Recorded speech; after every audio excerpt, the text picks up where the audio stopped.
Oi, gente, tudo bem? Esse aqui é Antibacterianos parte 2. No último vídeo eu falei quais eram os tratamentos que a gente tinha, que é o tratamento profilaxia, tratamento empírico, o tratamento definitivo, o tratamento supressor e o tratamento preemptivo. Eu falei os tipos de penicilina, na verdade eu falei os tipos de antibióticos antibacterianos que a gente tem, qual o mecanismo deles e tudo mais. Falei sobre os beta-lactâmicos. Estou falando, na verdade, dos beta-lactâmicos, né? Falei da penicilina, falei das cefalosporinas e agora eu vou falar dos monobactâmicos. No caso dos monobactâmicos, a gente tem um único, que mais importante que a gente tem aqui, que é o azetronan. Azetreonan, aliás, azetreonan. Esse a gente vai fazer o uso dele via intravenoso, tá? E ele vai atingir apenas bactérias bastonetes de gram negativo. Ele é muito usado para enterobactérias, mas também ele vai ser utilizado no caso de pseudomonas também, tá? É engraçado, né? Porque a gente vinha estudar que as pseudomonas elas são resistentes à penicilina, aos monobactâmicos e às cefalosporinas de primeira, segunda e terceira classe.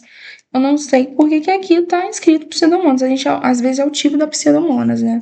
Então, o azetrionan, ele é usado em via intravenosa apenas para os bastonetes gram negativos, muito usados em enterobactérias, tá?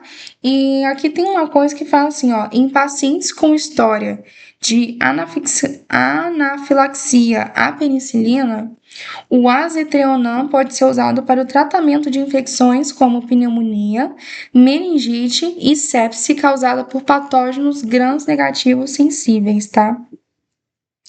Tanto que uma parte aqui, ó, não é. Então, o azetrionan é um tipo de monobactâmicos assim. Aí a gente tem os carbepinêmicos. No caso dos carbepinêmicos, eles sempre vão terminar em enem. Eles sempre vão terminar em enem. Por exemplo, ertapenem, imipenem, meropenem. Então, eles sempre vão terminar em enem mesmo. Eles também vão para uso intravenoso, tá? O exemplo, o ertapenem, ele não tem ação em bacilos gram-negativos, tá? Não fermentadores de glicose.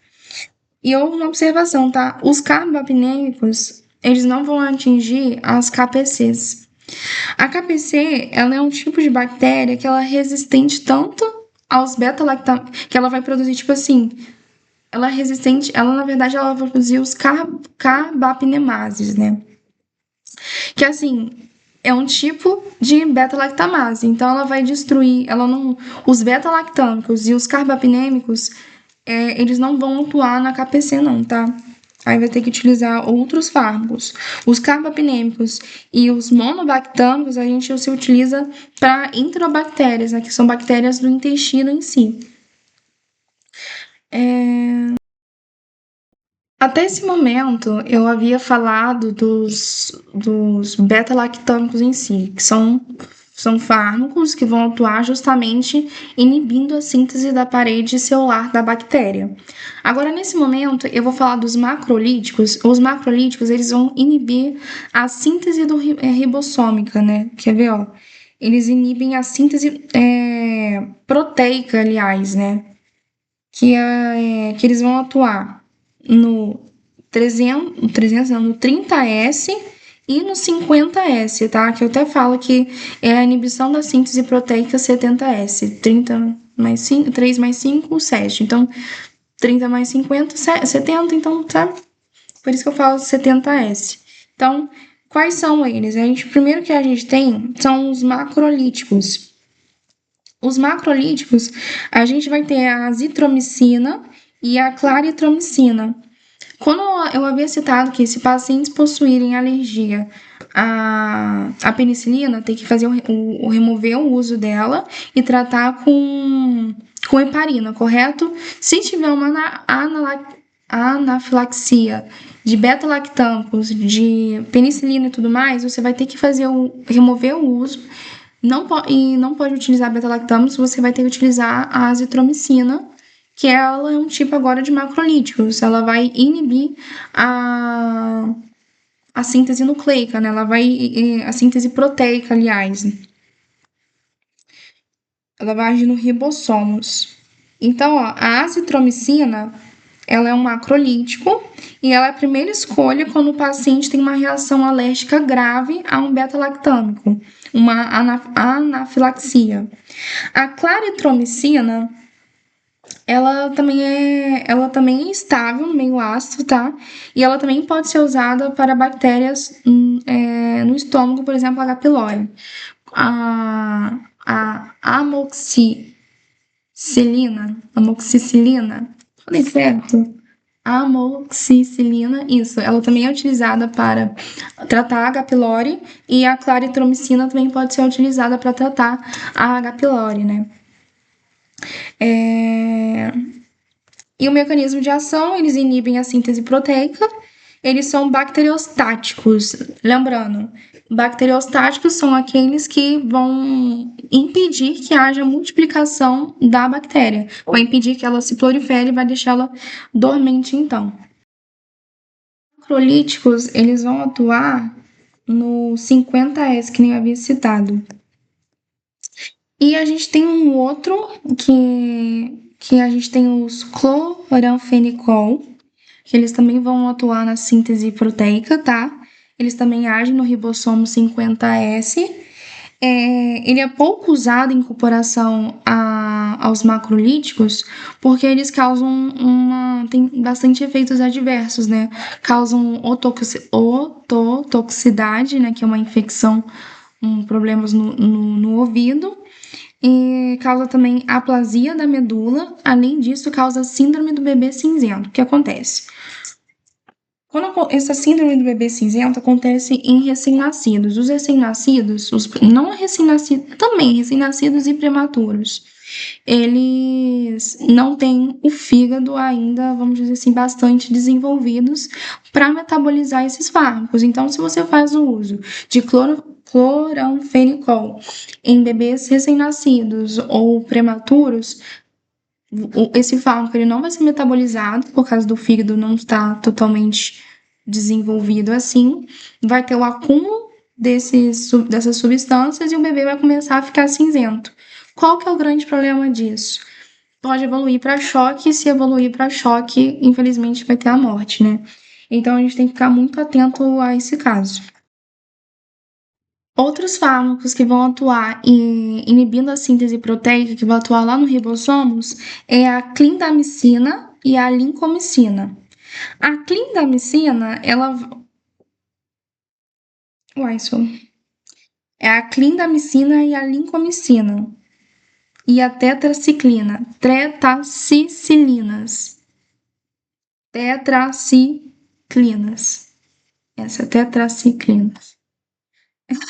Eles vão agir a clindamicina e a lincomicina, eles vão agir no ribossomo 50S, tá? Eles vão inibir a síntese proteica, são bacteriostáticos, só que a tetraciclina, ela vai agir agora nos ribossomos 30S, sabe? Vai também inibir a síntese proteica.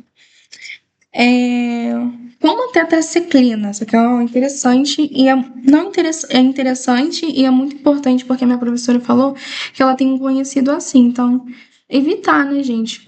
Porque coitado, né? Assim, ó, como a tetraciclina, ela é um quelante de cálcio, ela se liga ao cálcio. Então, assim, e o cálcio, ele ajuda na formação dos dentes. Então, se o bebê ele tá tomando muito tetraciclina, essa tetraciclina vai estar se ligando muito ao cálcio e vai acabar prejudicando a formação do dente do bebê. O dente do bebê ele vai ficar cinzento, sabe? Não vai ficar assim, vai ficar com uma cor escurecida, sabe? É um efeito colateral. Eu vou tentar achar uma imagem que eu havia pesquisado na internet, um minutinho. Olha só como que fica o dente da pessoa quando ela fica adulta. Ih, peraí, ela vai ficar adulta. Deixa eu aumentar o brilho. Fica assim, ó, desse jeito aqui. Entendeu? Então, Se possível, é bom evitar, né, pro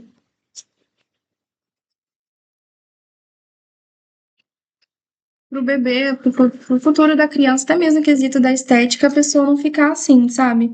Então, tem que ter essa observação com a tetraciclina, tá? O que mais que a gente tem? Tá acabando mesmo. Então, então eu falei dos macrolíticos aqui agora. Na verdade, eu falei dos monobactâmicos que tem o azetrionan, né, que ele é uso intravenoso e usado apenas para bactérias bastonetes gram-negativos. Os carbapenêmicos que terminam em enem, ertapenem, imipenem, metropenem, que a gente tem uma observação que a KPC, ela é resistente aos carbapenêmicos, né, porque ela vai ser produtora de carbapinemases, que os carbapinêmicos e os monobactâmicos são utilizados para o uso de enterobactérias, né, que são bactérias do intestino. Aí a gente tem os macrolíticos, que é a azitromicina, que é a primeira escolha para quando você tem uma anafilaxia de beta-lactâmicos. E a claritromicina é para tratar, pode ser usada para tratar a H. pylori, né? Além da claritromicina, amoxicilina também é utilizado. Eu falei do cloranfenicol, né, que ele vai atuar na inibir na síntese proteica do ribossomo 50S, que tem que tomar ele é pouco utilizado em comparação aos macrolíticos, que eles também atuam no ribossomo 50S, porque ele tem muitos efeitos adversos graves, né? Que nem eu citei, a ototoxicidade, aplasia da medula, síndrome do bebê cinzento. Falei da clindamicina e da lincomicina, que elas vão agir no ribossomo 50S, também inibindo a síntese proteica. Tem a tetraciclina que age já no 30S, no ribossomo, inibindo a síntese proteica do ribossomo 30S. E o problema lá com relação a escurecer os dentes, né? Porque ela é um quelante de cálcio. E aí a gente tem os aminoglicosídeos. Os aminoglicosídeos, eles são bastante utilizados para infecções hospitalares graves, tá? Então, assim, ele tem efeito após ATB, que é ele tem um efeito, então, pós-bacteriostático, tem risco de nefrotoxicidade, e o exemplo de aminoglicosídeos é a gentamicina e a amicacina. Deixa eu anotar aqui. Gentamicina e amicacina.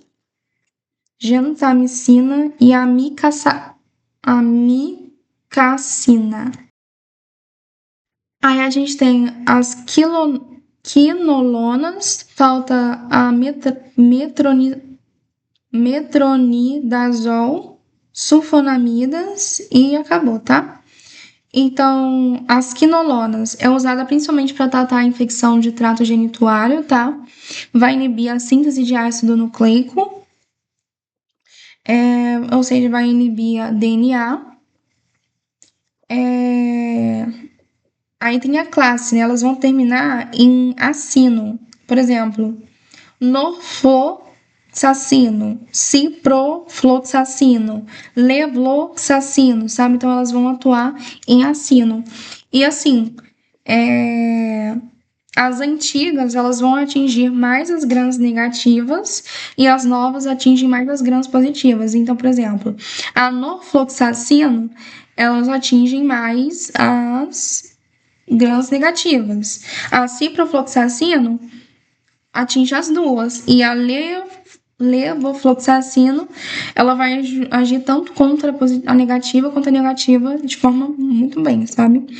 Então, seria isso. Então, quinolonas é usada principalmente para tratar a infecção do trato genitário. Trato urinário. Falei genituário, mas eu acho que trato urinário e genituário acho que é o mesmo, né? Não. Mas é utilizado para tratar o trato urinário, tá? As quilononas. A gente tem o metronidazol, que é uma ação antiprotozoário feito contra bactérias anaeróbicas e protozoários.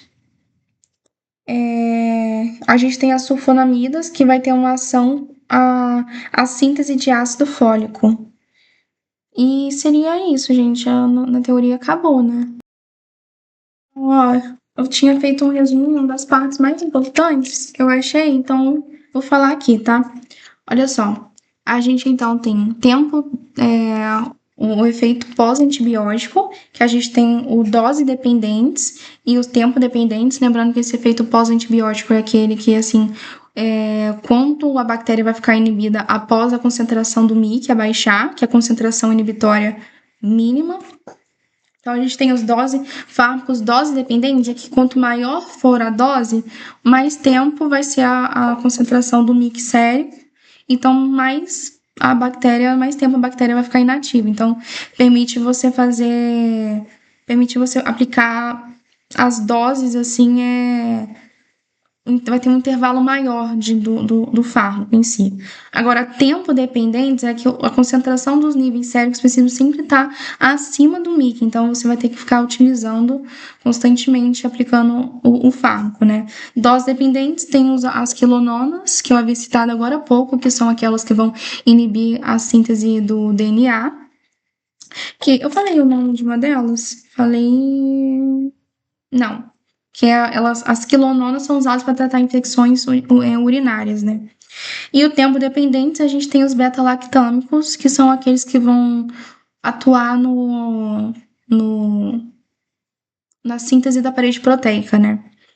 Então, assim, a gente tem os tipos de penicilina. A penicilina, ela vai agir mais em bactérias gram-positivas do que gram-negativas, tá? E a gente tem os tipos de penicilina. A gente tem a penicilina naturais, que tem a penicilina 5, mais com a utilização da amoxicilina. Falei certo? Falei. Que não... Até anotei aqui errado, mas é a penicilina 5 mesmo. Anotei 4 aqui. Penicilina 5, que elas são resistentes a meio ácido, então elas podem fazer via orais, que elas vão passar tranquilamente pelo estômago. A penicilina G-benzatina, ou bezetacil mesmo, ela tem um efeito maior, uma duração maior, então é utilizada para sífilis, para infecções pós-estreptocócicas, sabe? Que mais? Aí a gente tem a aminopenicilina, que é um tipo de penicilina que vai atuar tanto em gram negativo quanto em gram positivos, tá? E a gente tem o exemplo da ampicilina e a amoxicilina, que ela vai atuar contra a bactéria H. pylori lá no estômago. Aí a gente tem as penicilinas resistentes a beta-lactamases, ou se não, penilsilamases, alguma coisa assim, que a gente vai ter a oxacilina, que vai atuar, que vai ser mais resistente, né? Então vai impedir o efeito dos beta-lactamases. Porém, a gente tem uma cepa que vai ser contra ela, que é a MRSA, que é a Staphylococcus aureus, resistentes a meticilina. Aí, no caso aqui, a oxacilina não atua sobre ela. A MPC é um tipo também de cepa bacteriana que vai ser resistente às penicilinas, às cefalosporinas de classe 1, 2 e 3, mas os monobactâmicos. Aí a gente tem as penicilinas de amplo espectro, que a gente tem a ticarcilina e a piperacilina. Confesso que eu nem lembrava muito bem dessas. Mas é a ticarcilina e a piperacilina, que elas vão ter um efeito contra a pseudomonas e contra o grupo de bactérias que a gente chama de CESP, PM, que vai ser a Citrobacter, Enterobacter, Serratina, Providência, Pseudomonas e Morganelas. Se você fazer o uso de qualquer outro beta-lactâmico com essas bactérias, elas não vão adiantar, você tem que realmente fazer o uso da ticarciclina, ou senão da piperacilina, ticarcilina e da piperacilina. que mais que eu anotei, ó? Aí, em relação às cefalosporinas, são 5 classes, classe 1, 2, 3, 4, 5. As de classe 1, elas iniciam com cefa e elas são usadas contra todas as bactérias gram-positivas, exceção de, ou melhor, exceção de 2 negativas, que é a Escherichia coli e a Klebsiella. A gente tem a de classe 2, que elas vão terminar em cefo ou cefu, com exceção da cefaclor, né? Que elas são usadas tanto em grãs negativas quanto em grãs positivas. A terceira geração, eu falo que o macete meu é que o F está próximo do T, né? E elas são usadas para o sistema nervoso central. Por exemplo, a cefatroxona, falei certo? Ceftriaxona, ela é usada para tratar meningites. É a primeira opção para tratar meningites.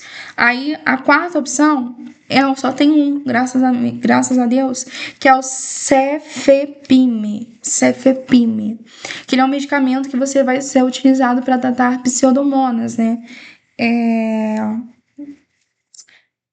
Para ser utilizado para tratar pseudomonas, porque esses pseudomonas eles são resistentes às penicilinas, os carbapenêmicos de primeira, segunda e terceira geração e os monobactâmicos. Então, como a cefepime é quarta geração, serve para tratar as pseudomonas. E a quinta geração termina em CEFT, CEFT, que são usados para tratar justamente a Staphylococcus aureus resistentes de meticilina, que é a oxacilina, sabe? Os monobactâmicos, a gente vai ter o azetreonam, que ele é utilizado para tratar enterobactérias, né, bactérias do intestino, e para bastonetes gram-negativos. Tem os já falei, né? Tem os carbipinêmicos, que eles terminam em enem, que nem havia citado. Eles são utilizados também para tratar enterobactérias. E eles vão ter uma cepa resistente, que é a KPC, que a KPC elas vão produzir justamente os carbapinemases, né? Aí a gente tem os macrolíticos, que é a azitromicina, que é utilizado para tratar anafilaxia de beta-lactâmicos, e a claritromicina, que eu falei que ela é pouco usada em comparação aos outros. Na verdade, falei errado. A claritromicina, ela também é utilizada para tratar H. pylori junto com a amoxicilina.